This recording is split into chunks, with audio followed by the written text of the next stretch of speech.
1. Are people today becoming less tolerant of different beliefs and cultures? Although there is still a lot of conflict between people of different beliefs and cultures today, I think that intolerance is actually decreasing overall due to government policies, increased knowledge of other cultures, and mass media. First of all, many modern constitutions and government laws make discrimination of things like religion illegal. The fact that these types of laws had enough public support to be passed is evidence that more people understand the importance of accepting other beliefs and cultures. Secondly, people are becoming more aware of the positive aspects of other cultures. For example, in the past, many Westerners thought their cultures were superior to indigenous cultures. However, indigenous knowledge about things like ecology and herbal medicines has made more people realize that indigenous cultures deserve more respect. Finally, I think that books and movies are making people more tolerant.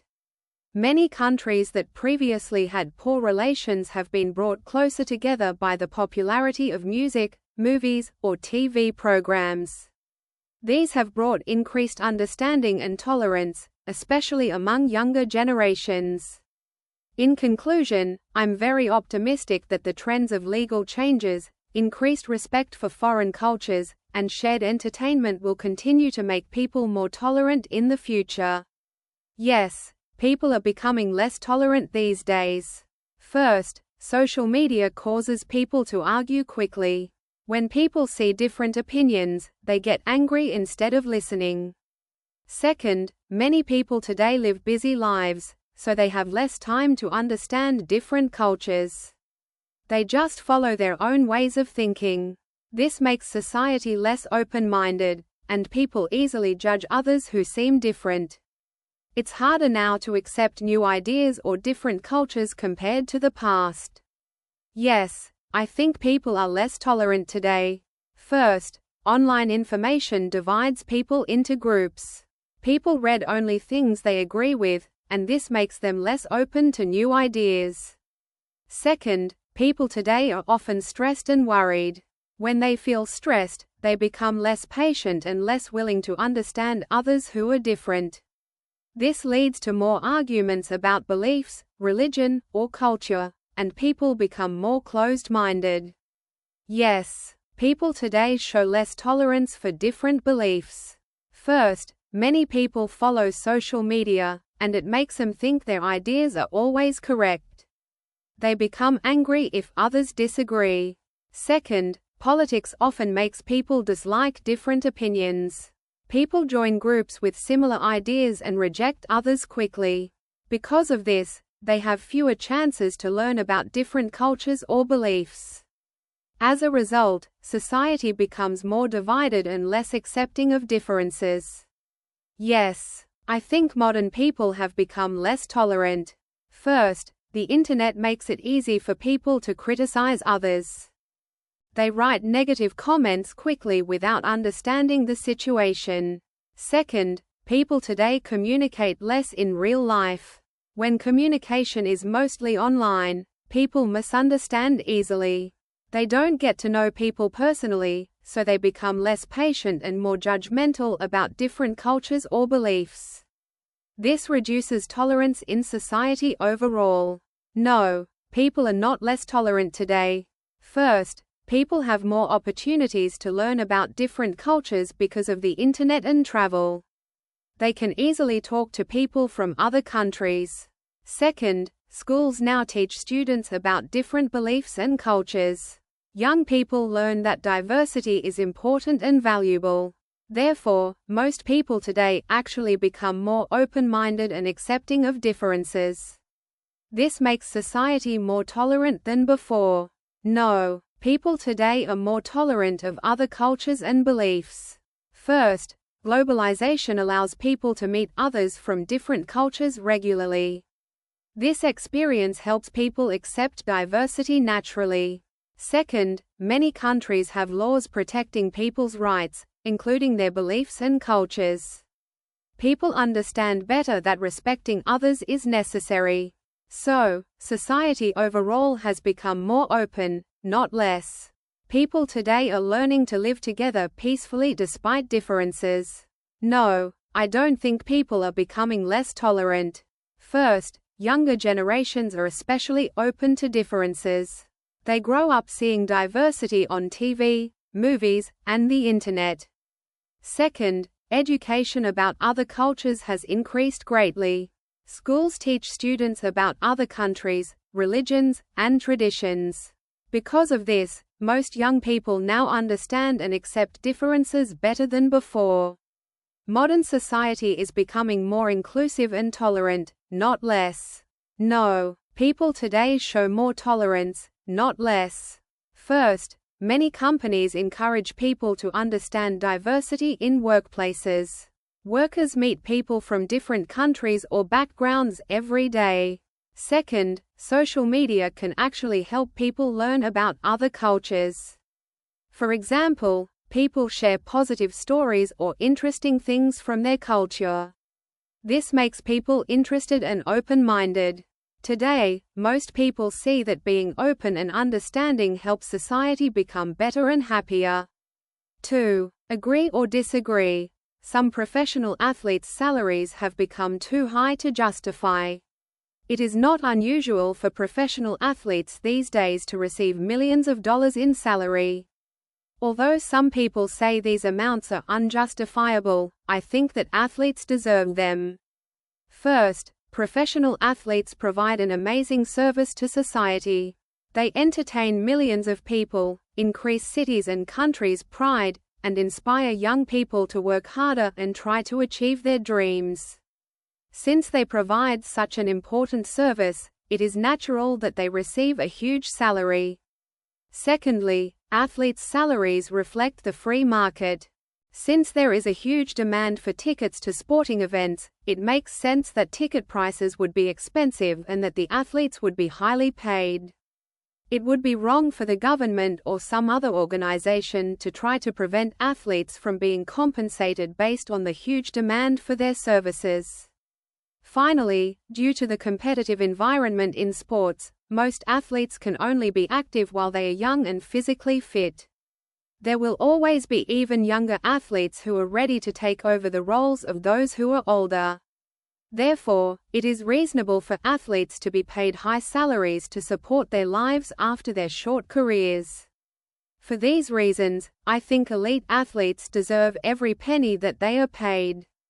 I agree. Athletes' salaries have become too high. First, athletes earn much more money than teachers or nurses who help people every day. This is not fair because athletes only entertain people. Second, high salaries lead to higher ticket prices for sports games. Fans pay a lot just to watch one match. Because of this, many people cannot afford to watch their favorite sports. Athletes' salaries need to be reduced to be fair and reasonable for society. Yes, salaries for athletes are too high. First, athletes earn millions even when they lose or don't play well. This doesn't seem fair to ordinary people. Second, some athletes get huge amounts of money from advertising and sponsorship. They make more money than people who do important jobs like doctors or firefighters. Society should give fair rewards to people who save lives or educate children, not just to sports stars. Yes, I agree. First, extremely high salaries make athletes think money is more important than sportsmanship. This can hurt their attitude and effort in games. Second, high salaries create unrealistic dreams for young people. They might stop studying because they want quick money as athletes. Athletes should earn good salaries, but not millions and millions of dollars. Society needs to value important jobs like healthcare or education more than sports. Yes, athletes earn too much money today. First, paying millions of dollars to one athlete creates big differences between rich and poor. It seems wrong when some people struggle just to buy food. Second, teams often pay high salaries by raising ticket and merchandise prices.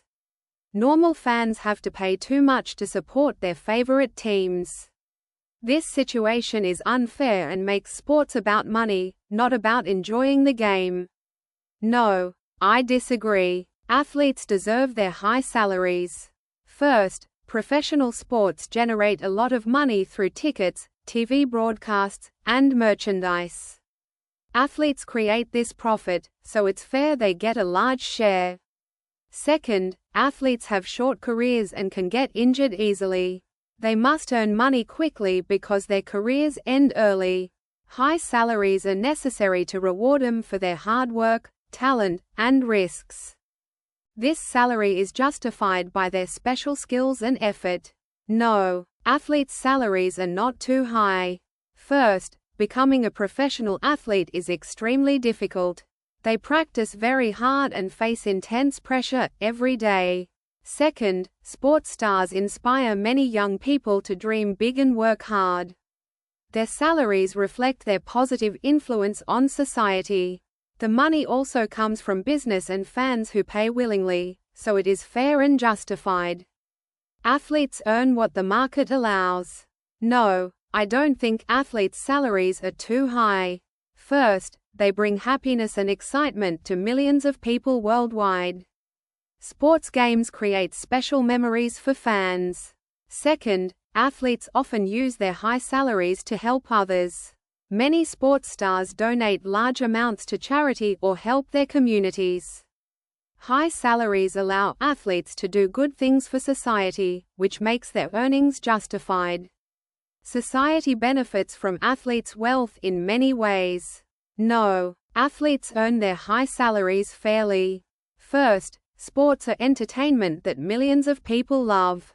Athletes' skills attract fans and sponsors who pay large sums of money. Second, athletes often sacrifice their health and personal lives for sports. They have short careers, and injuries can end their careers suddenly. Therefore, it's fair they earn high salaries for their hard work, risk, and dedication to sports. 3. Is it possible for consumers to completely avoid companies involved in unethical activities? Nowadays, some consumers try to completely avoid supporting companies that have unethical business practices. However, I would like to tell you why I don't think this is really possible. First, how can a consumer accurately judge whether a company is an ethical one? These days, supply chains are so complicated that even companies themselves may not know where all their products and raw materials come from. Therefore, consumers cannot be expected to research every product that they buy to make sure the company is operating ethically. In addition, consumers may sometimes have limited choices over the businesses they use. For example, significant services in the internet industry are driven by a few big companies. Many people cannot easily find similar services or move their data to other websites simply because they heard about the company's unethical practices. Finally, unless a consumer is rich, it is not realistic to expect someone to buy only products produced by ethical companies. Things like organic products and electric cars are so expensive that many people cannot afford them. While most people would like to buy ethically produced products, it is just not practical for everyone. Consumers should try to make ethical choices when using money, but I think it would be going too far to say everyone needs to completely avoid companies involved in unethical activities. Yes, it's possible. First, consumers today have more information about companies. They can research online and find ethical brands. Second, people can choose local or small businesses. Small companies are easier to know and trust. By carefully checking company backgrounds and supporting small businesses, consumers can completely avoid unethical companies. It's difficult, but technology and information make it possible if people truly care about ethical shopping. Yes, consumers can completely avoid unethical companies. First, there are now special websites and apps that clearly show which companies are ethical or unethical.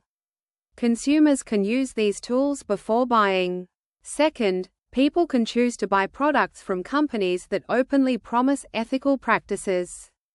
More companies today are transparent about their business and care about ethics.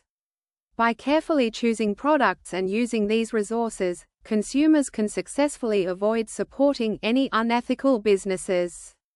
Yes, it's definitely possible. First, consumers today have many ethical choices available, including fair trade products, organic food, and sustainable clothing. These products are widely sold online or in specialty stores. Second, consumers can join online communities or groups that recommend ethical brands and share information.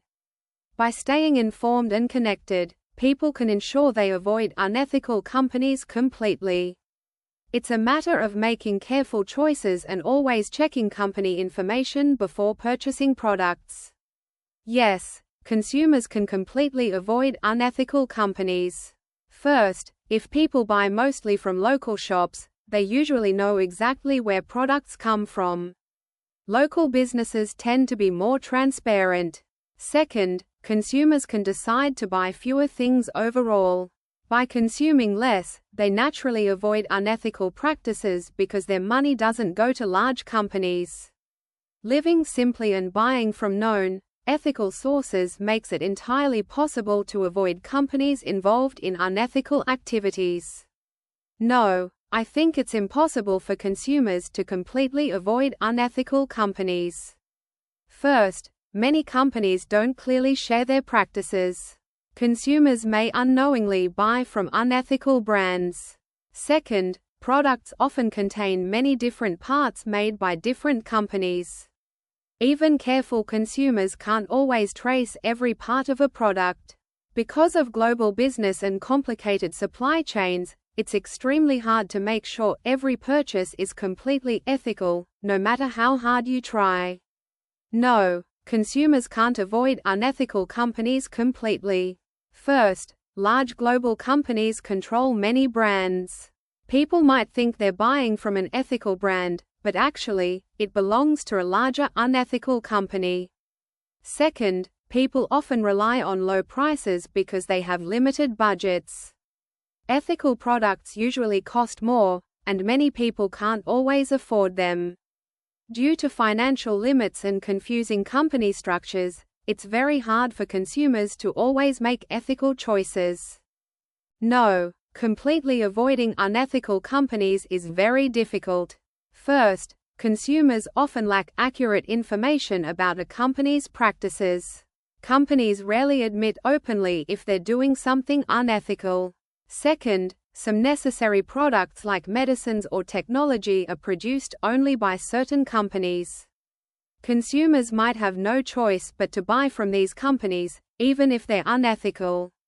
These practical limitations make it nearly impossible for people to avoid unethical companies entirely. No, it's not possible. First, supply chains are complicated. A product labeled ethical may still have parts made by unethical companies. Consumers can't realistically trace all materials. Second, unethical companies dominate many important markets. Sometimes, ethical alternatives simply don't exist, or they're very limited. People often need to buy certain products for daily life, even if those companies have problems. Thus, completely avoiding unethical companies is unrealistic for most consumers. 4. Should the government provide more funds to boost the economies of rural areas? These days, many rural areas are facing a crisis due to depopulation. Therefore, I think the government should provide more funds to boost their economies. As Japanese cities have expanded, more and more young people have been moving to urban areas. Unfortunately, this has created serious problems for the people who remain in the countryside. Local economies are suffering from labor shortages and lack of consumers, so they require stimulation. Another reason for increasing funding to rural areas is to enable local governments to protect the environment. If the number of taxpayers declines, so will tax revenue, and there will be less money available for environmental protection. Economic stimulation would increase funds for environmental protection, so it is extremely important. My final reason is agriculture. Many farmers are struggling financially, and it would be terrible if their problems worsened or they went bankrupt. Not only would there be terrible suffering among farming families, but it would create problems in the food supply. In conclusion, I think the government should do more to stimulate rural economies. Due to depopulation, the need for environmental protection, and the importance of the agricultural industry, it is urgent that the government take action before it is too late. Yes, I think the government should give more funds to rural areas. First, many rural towns are losing young people who move to big cities. This causes economic problems. Extra funding can create jobs and encourage young people to stay. Second, rural areas often lack basic services like good hospitals or schools. More government support can improve these services and make life better. This will attract people and businesses, helping rural areas grow economically and socially. Yes, rural areas need more government support. First, improving rural economies helps reduce overcrowding in big cities. When people find jobs in rural areas, fewer move to cities, reducing city problems like traffic and pollution. Second, strong rural economies make the entire country stronger. Farms and local businesses provide food and resources that benefit everyone. If the government invests more money, it can strengthen the economy and quality of life throughout the entire country. Yes, governments should support rural areas financially. First, rural communities often face poverty and unemployment because they have fewer economic opportunities. By providing funds, the government can build new businesses and improve infrastructure. This would help rural people earn more money. Second, better rural economies help preserve local cultures and traditions. When rural areas have strong economies, they can keep their identity and customs alive, protecting the country's cultural diversity and heritage for future generations. Yes, it's important for the government to support rural economies more. First, rural areas produce important resources like food, water, and energy. Investing in these places ensures stable supplies for the entire country. Second, rural areas often have tourism potential. If the government builds good roads, hotels, and other facilities, many visitors will come. This brings money and creates jobs. Therefore, supporting rural economies helps both local communities and the whole country's economy in the long run. No, I don't think the government needs to provide extra funds to rural areas. First, many rural projects in the past didn't work well. Money was wasted because there were few jobs created or economic improvement. Second, rural areas naturally have fewer businesses because of low populations. Instead, the government should invest money where more people live and where money can help many more citizens. This way, limited resources are used efficiently for the benefit of most people. No, I disagree. First, providing more funds to rural areas might lead to unfair distribution of resources. Urban areas have many people and serious problems like homelessness or crime, and they need money urgently too. Second, rural areas can often solve problems by themselves through local cooperation and creativity. Too much government funding can make rural areas overly dependent. It is better if rural areas build their own strength rather than always relying on the government for help. No, I don't think the government should spend more money on rural economies. First, many people choose to leave rural areas for personal reasons like education or better opportunities. Government funding alone won't stop this natural movement. Second, rural economies are often based on farming or fishing, and these industries already get support. More money might not improve things significantly. It's better for the government to invest in technology and industries that help the entire country equally. No. First, spending too much money on rural areas might not be cost-effective. There are fewer people in these areas, so fewer people benefit from the money spent. It is better to use money in cities, where many people benefit quickly. Second, sometimes government money doesn't help rural areas effectively. Poor planning or corruption can waste money. Instead, the government should encourage private companies to invest in rural areas rather than directly providing funds themselves. 5. Should punishments for people who commit financial crimes be made stricter? I strongly believe in stricter penalties for people who commit financial crimes. Many people are more worried about violent crimes, but financial crimes often have more serious consequences. Although no one is directly harmed physically, financial crimes often have far-reaching and long-lasting consequences. For example, if a financial advisor steals money from clients, it could cause the clients to become homeless, have trouble paying medical bills, or lose their retirement savings. Secondly, stricter punishments would help to deter crimes. There are many financial crimes in the news these days, so they seem to be becoming extremely common. If people were more afraid of the penalties, it might help to prevent them from breaking the law. Finally, it is unfair that people who commit financial crimes tend to be punished less harshly. Actually, many financial criminals who receive prison sentences only receive fairly short ones. If the point of prison is either to reform criminals to become productive citizens or to prevent them from committing crimes again, longer sentences are necessary for achieving either of these aims. In conclusion, due to financial crimes' seriousness, the need to prevent them, and the purpose of prison sentences, I believe that the law should be amended so that people who commit such crimes would receive harsher punishments. Yes, punishments for financial crimes should be stricter. First, financial crimes can hurt many people. Victims lose their savings or homes, so these crimes should have serious consequences. Stricter punishments would discourage people from committing financial crimes. Second, financial criminals often think they won't get caught or punished severely. Tougher laws and penalties would show clearly that society doesn't accept such behavior. This will protect citizens and create a safer economic environment for everyone.